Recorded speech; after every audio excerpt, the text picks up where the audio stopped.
In 1914, when the war began, it was the world's fourth largest economy, and it covered 15% of the world's landmass. It had what seemed like an endless supply of men, and they patriotically went to war in support of their leader. And yet, 3 years later, that empire was in tatters and racked by revolution. I'm talking, of course, about Russia.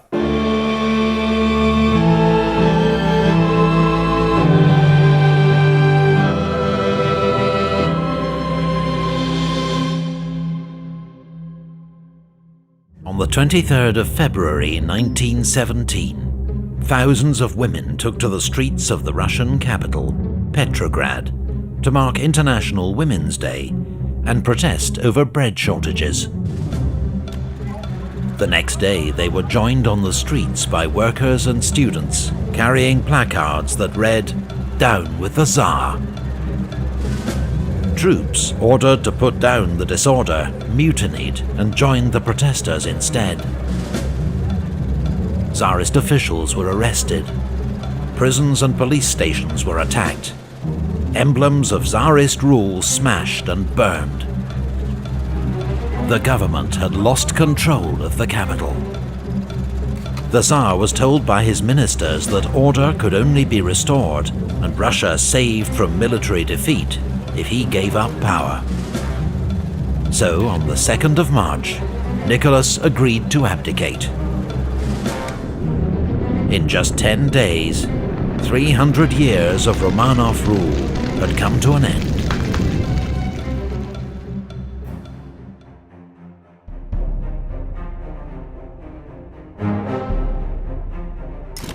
The February Revolution had been remarkably swift and bloodless, and hopes were now high for the creation of a more democratic, more just Russian state. Members of the State Duma, the National Assembly, had formed a provisional government, which was to hold power until a constituent assembly was elected, to give Russia a new constitution. But in reality, the provisional government shared power with the Petrograd Soviet, a council elected by workers and soldiers that controlled the capital's troops, transport, and communications. The Petrograd Soviet, dominated by the Socialist Revolutionary Party and the Marxist Menshevik Party, was much more radical than the provisional government. Yet it supported the government's decision to continue the war and honor the commitments that Russia had made to the Allies. It was a fateful decision that ultimately played into the hands of one of the smaller parties, the Bolsheviks. Their leader, Vladimir Lenin, recently returned from 16 years in exile, bitterly opposed the imperialist war. He also demanded the immediate redistribution of land, from rich landowners to peasants, and the transfer of power from the bourgeois provisional government to the people's soviets or councils that were springing up across Russia. The Bolshevik program was summed up in a simple slogan: bread, peace, and land. And as Russia's economic and military crisis deepened, its appeal to the masses grew and grew. But who were these guys, and how did they end up in their positions of power? Let's have a look.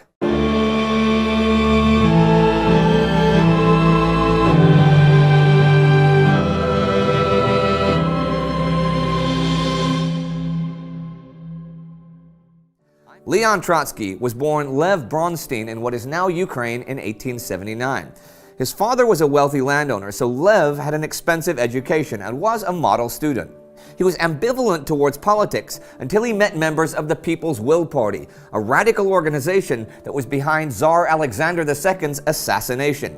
Their beliefs had a romantic effect on Lev, and he abandoned his studies to live in their revolutionary commune, wearing workers' clothing and refusing anything even remotely bourgeois except his glasses. He organized workers' meetings and started the newspaper Our Cause. This eventually got him arrested in 1898, and he was sentenced to 2 years prison and then exile in Siberia. In prison, he shifted towards Marxism, and in Siberia read Lenin's The Development of Capitalism in Russia and tried to determine if Marxism meant reform or revolution. To do that, he fled his exile and made his way to London, abandoning his wife and daughters. He arrived there in October 1902 and went straight to Lenin's door. He knocked and was invited inside. Lenin was born Vladimir Ilyich Ulyanov in 1870 in Simbirsk. His parents were wealthy conservatives, but his brother was a radical socialist who got the death sentence for plotting and failing to assassinate Tsar Alexander III.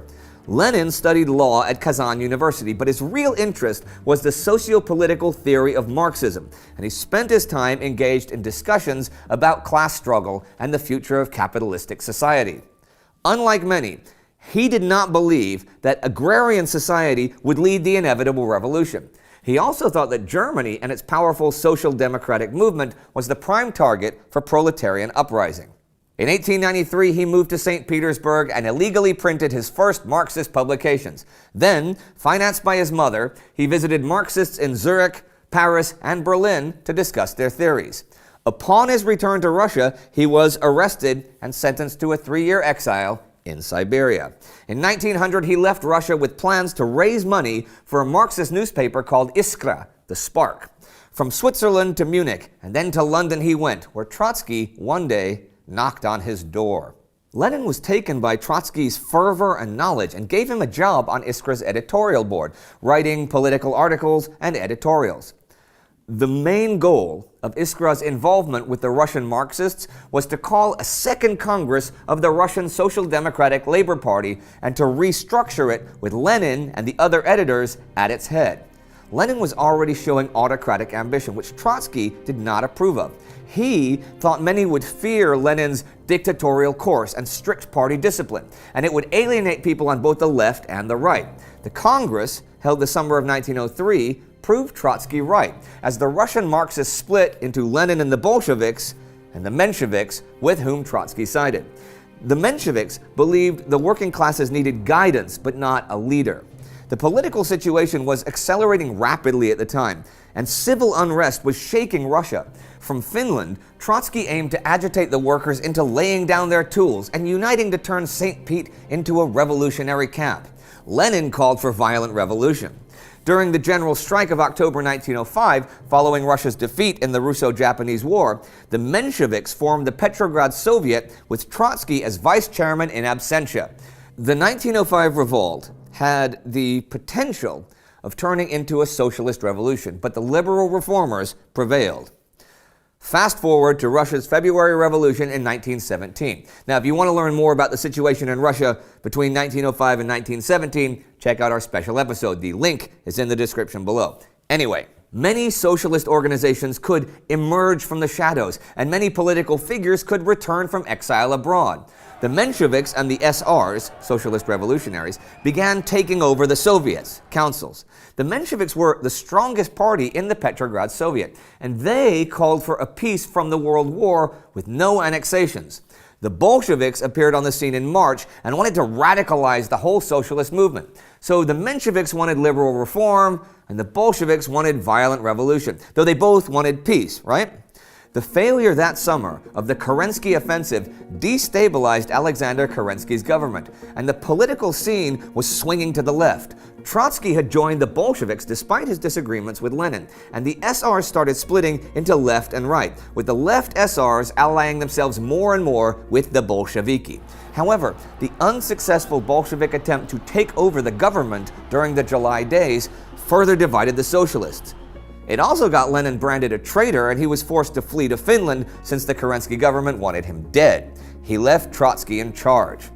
In September, as we saw, Kerensky made the fatal mistake of arming tens of thousands of Bolshevik and left SR supporters to fend off the coup attempt of Lev Kornilov, and Lenin began calling to overthrow the government.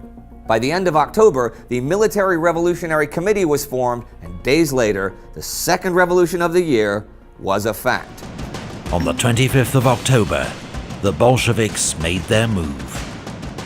Red Guards and loyal troops seized key points around the capital, and that night, They stormed the provisional government's headquarters at the Winter Palace, an event later immortalized by Bolshevik propaganda and the great Soviet filmmaker Sergei Eisenstein.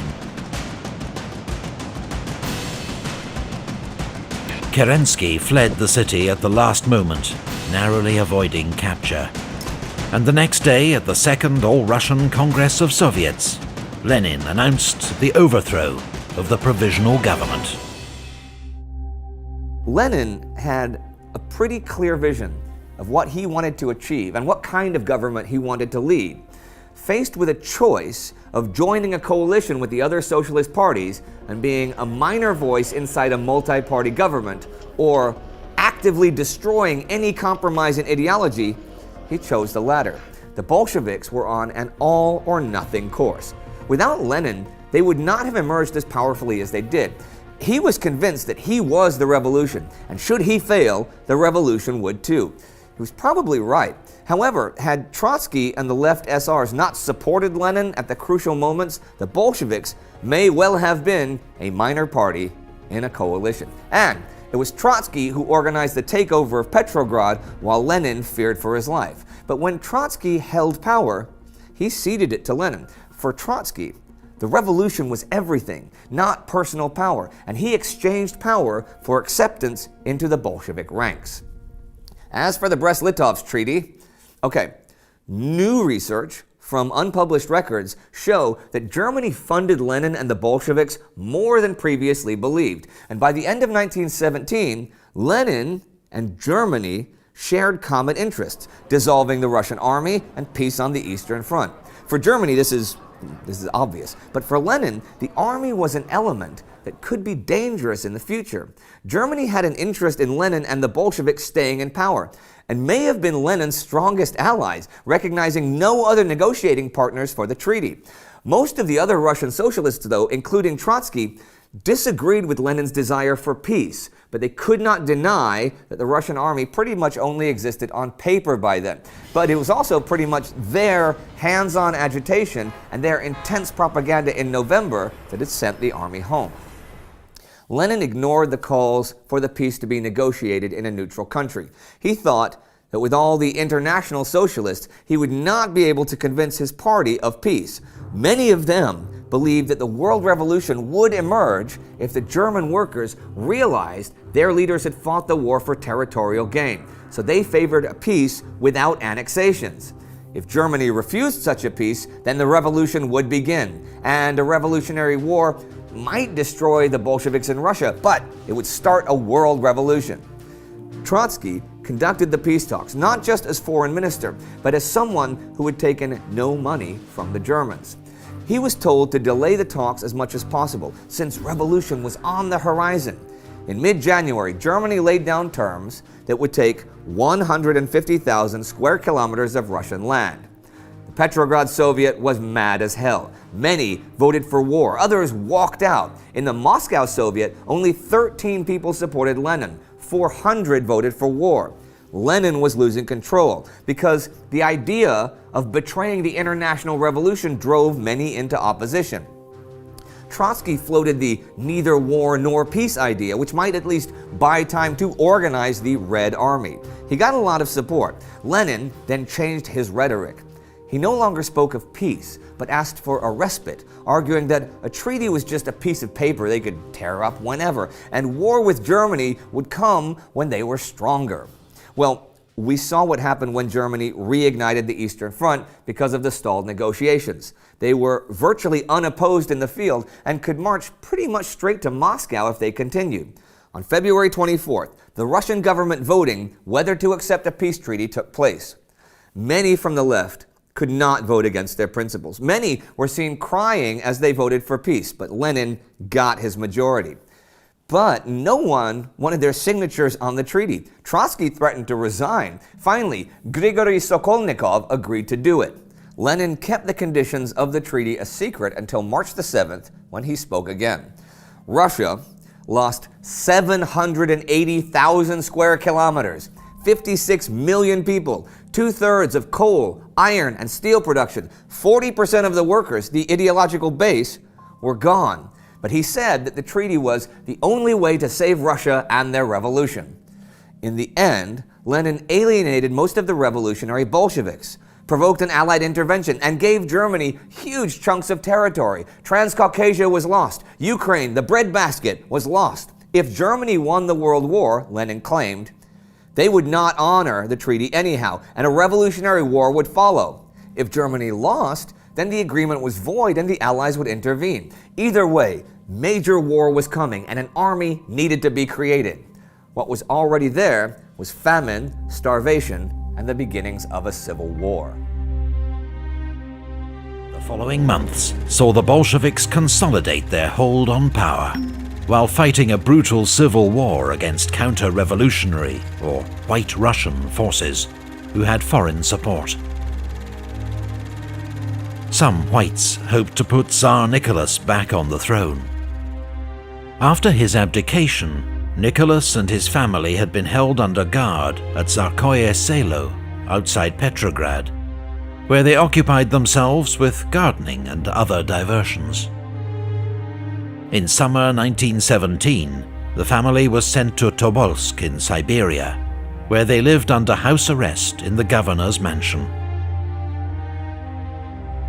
The following spring, the Bolsheviks had the family moved to Yekaterinburg. In July 1918, as white forces approached the city, Bolshevik soldiers gathered the whole family in a cellar.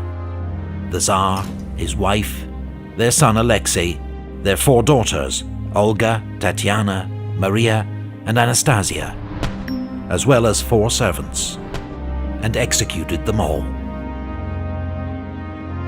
Back in July, Lenin told an audience that Soviet Russia had reached its direst period. This was maybe true, since after the events so far this year, Russia was now only about the size of 16th century Muscovy, and the civil war was growing and growing. He had reason to worry, since on the 31st, the Allies took Bolshevik positions 75 miles south of Archangel on the Volgoda Railway. And also this week, the Japanese captured Khabarovsk, north of Vladivostok. It was an important regional base. On the morning of September 3rd, Pravda and Izvestia ran sensational front-page stories announcing that the police had discovered and broken a huge Anglo-French conspiracy designed to overthrow Soviet leadership and install a new government that would bring Russia back into the war. The papers alleged that the plot, known afterwards as the Lockhart plot, was based in Moscow under the direction of Robert Bruce Lockhart, chief of the British diplomatic mission to Moscow, and French Consul General Fernand Grenard. There was also a certain Sidney Riley, the ace of spies who we did a whole special about, who had spent over 1 million rubles to suborn the Red Army troops that guarded the Kremlin. Over the rest of the week, the papers added details. It was specifically the Latvian rifles who were to be bought, and the plan was to arrest the entire Council of People's Commissars, shoot Lenin and Trotsky, and install a military dictatorship. But the Latvian rifles turned out to be unbribable. Okay, that's one version of the story. However, in Spies and Commissars, Robert Service says the plot was anything but alleged, and the French newspaper Le Figaro correspondent René Marchand, who wrote to French President Raymond Poincaré about the plot, a letter the Russian press eventually also published, also went to the communist authorities and told them of the plot. The Cheka, the secret police, already knew though, and after Lenin was shot and badly wounded August 30th, and the chief of the Petrograd Cheka was assassinated the 31st, hundreds of Allied officials and residents were taken into custody. The British naval attaché in Petrograd was murdered by the Bolsheviks in the embassy building. Lockhart was arrested, and Riley fled the country. The Cheka claimed that under interrogation, Lockhart said that London had sanctioned the assassination. Lockhart denied this, was freed from prison, he had supposed diplomatic immunity, and was exchanged for Maxim Litvinov, held by the British along with several other Bolsheviks as guarantees for the safety of British subjects in Russia. The main result of all of this was that the Cheka proclaimed a red terror to root out other opposition and officially reinstated the death penalty. This week, 5,000 socialist revolutionaries were sentenced to death by the Bolsheviks, and a woman named Dora Kaplan was executed, believed to have been the person who just shot Lenin. Terror. Officially declared by the government. Like they said, now we're going to have a terror campaign and kill lots of people who probably did nothing and will consolidate power by fear. And that sounds like something genuinely diabolical, but compared to what else was going on, it really wasn't. Just one of those things that happens in 1918. Madmen and butchers lead new nations. Relics of a long ago age lead the old ones. Tens of thousands of people die pretty much daily from influenza, and hundreds of thousands of people die monthly from the Great War. Same old, same old. Russia's civil war was one of the 20th century's most devastating events. An estimated 2 million soldiers lost their lives, while a typhus epidemic and famine claimed the lives of a further 9 million civilians. By the end of 1921, the Bolsheviks had emerged victorious, and under Lenin's determined and uncompromising leadership, set about building a new socialist order. The Soviet Union, created in 1922, emerged as a world superpower following the defeat of Nazi Germany in World War II. But it would always remain a single-party state, where all opposition or dissent was ruthlessly suppressed. Those brief hopes for Russian democracy that flowered amid the euphoria of the February Revolution were extinguished by the Bolshevik October Revolution and put beyond reach for decades to come.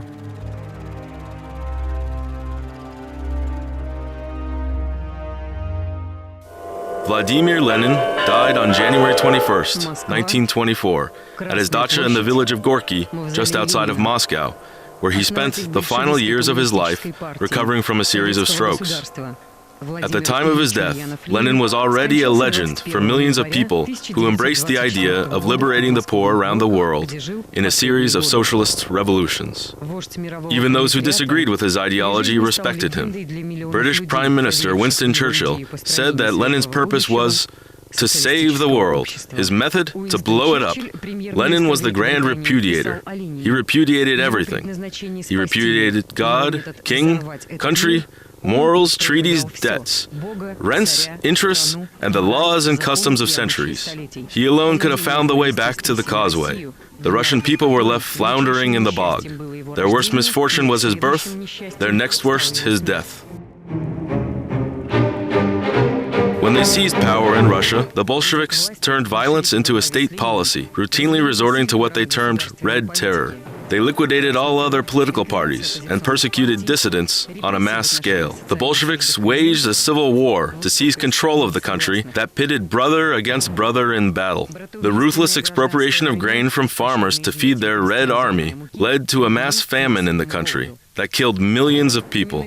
Lenin also sought to eradicate religious belief in the country. Only now, with the roads covered with hundreds, if not thousands, of corpses, should we focus our energy on confiscating the church's riches, he said. We should teach that breed in such a way that they will never dare to think of resistance in the decades to come. The Bolshevik government enacted a monumental propaganda plan, ordering the replacement of religious symbols with new communist ones, new idols for a new era. The Bolsheviks' economic theory of war communism placed the entire economy under strict government control and eventually brought the young Soviet Republic to the brink of economic collapse. As an emergency measure, Lenin responded by introducing the new economic policy. The economy experienced a brief revival under the program by combining socialism with small business ownership and limited free markets.